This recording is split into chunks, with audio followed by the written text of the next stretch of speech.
हरदा हादसे के बाद प्रदेश भर में जहां देखा जा रहा है कि अवैध पटाखा फैक्ट्रियों को लेकर लगातार प्रशासन मुस्तैद बना हुआ है और कार्यवाहियां की जा रही हैं, वहीं ग्वालियर में एक अनोखा मामला सामने आया जहां पर शिकायतकर्ता अवैध पटाखा फैक्ट्री को लेकर शिकायत दर्ज करवाने के लिए दर दर भटक रहा है, लेकिन उसकी सुनने वाला कोई नहीं।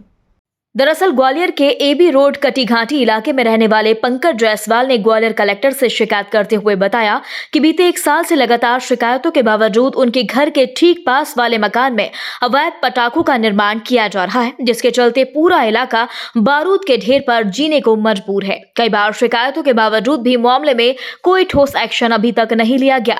पंकज का आरोप है कि उनके पड़ोस में रहने वाले विजय जायसवाल, उनका भाई सत्यनारायण जायसवाल, राजेश और कुलदीप लाइसेंस का हवाला देकर अवैध रूप से विस्फोटक सामान तैयार करते हैं, जबकि रहवासी इलाके में विस्फोटकों के निर्माण से जुड़ी मंजूरी दी नहीं जा सकती। यदि कोई शिकायत करता है तो उनके खिलाफ झूठे मुकदमे दर्ज करवा दिए जाते हैं। पंकज ने पुलिस और प्रशासन पर लेन देन का आरोप लगाते हुए लोगों की जिंदगी के साथ खिलवाड़ करने की भी बात कही।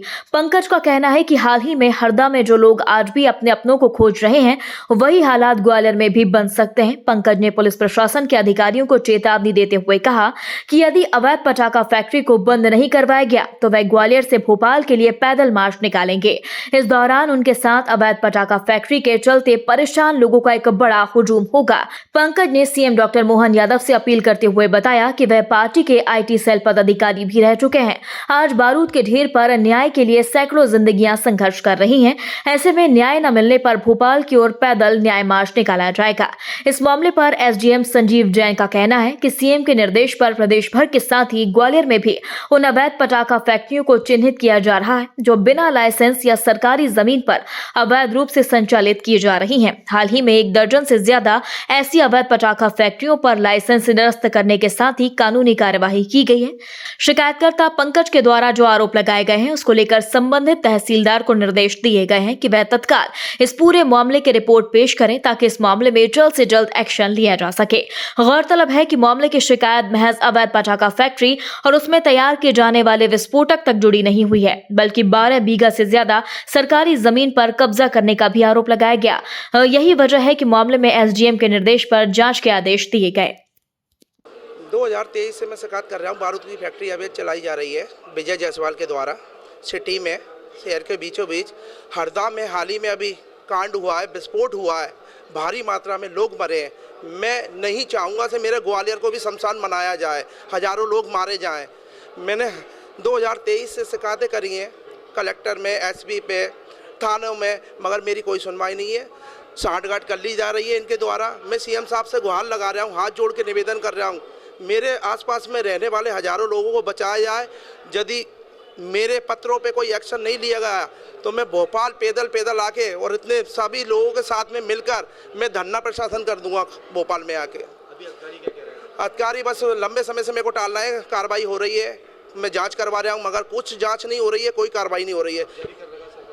सरकारी जमीन 12 बीघा है सिटी के बीचों बीच, उस पर भी कब्जा कर रखा है झूठ बोल के। शासन की कोई वो बता के पहलू और गुमराह कर दिया शासन को, और 12 बीघा पे कब्जा कर रखा है विजय जायसवाल ने।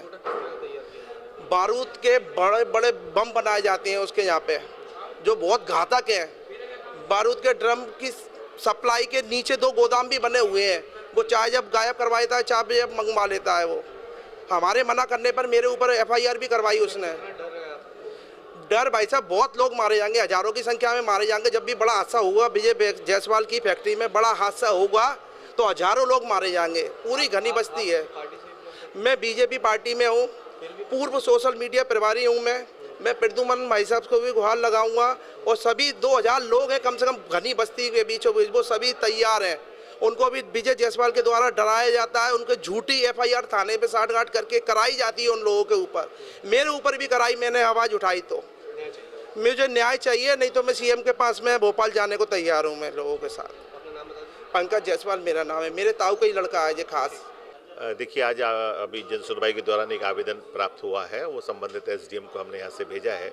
आपको मालूम ही है और आप हमारे साथ भी कई जगह रहे हैं कि घनी बस्ती हो या अवैध रूप से किसी भी तरह की कोई विस्फोटक सामग्री का क्रय विक्रय निर्माण होता है तो उस पर सख्त कार्रवाइयाँ चल रही हैं।